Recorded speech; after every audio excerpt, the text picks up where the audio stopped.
দর্শক, শীতের আরো খবর জানাতে পঞ্চগড় থেকে আমাদের সাথে যুক্ত হচ্ছেন সহকর্মী হোসেন রায়হান। রায়হান, উত্তরাঞ্চলে সাধারণত শীতের প্রকোপ বেশি, আজকে শীতের তীব্রতা কেমন দেখছেন? মিলা, আমি এখন দাঁড়িয়ে আছি তেঁতুলিয়া পঞ্চগড় জাতীয় মহাসড়কের উপরে।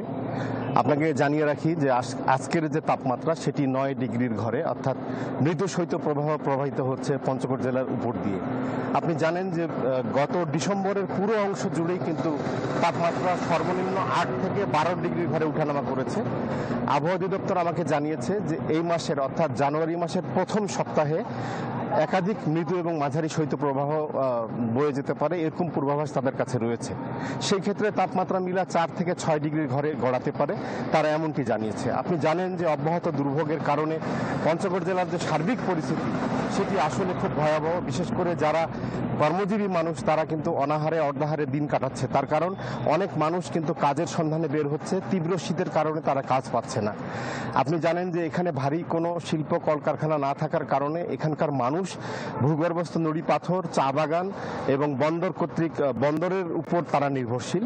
এইসব মানুষ কিন্তু আসলে কাজ হারিয়ে ফেলেছে, ফলে অনেক মানুষ কাজের আশায় কিন্তু সারাদিন ঘোরাঘুরি করছে, তারা কাজ পাচ্ছে না।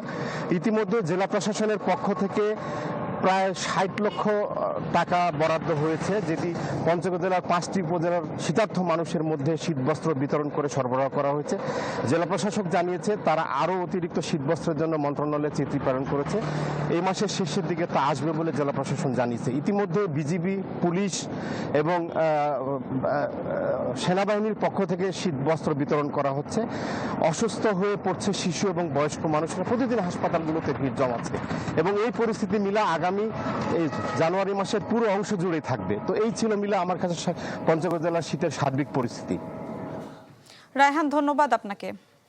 পঞ্চগড় থেকে হোসেন রায়হান শীত পরিস্থিতির খবর জানাচ্ছিলেন আমাদের।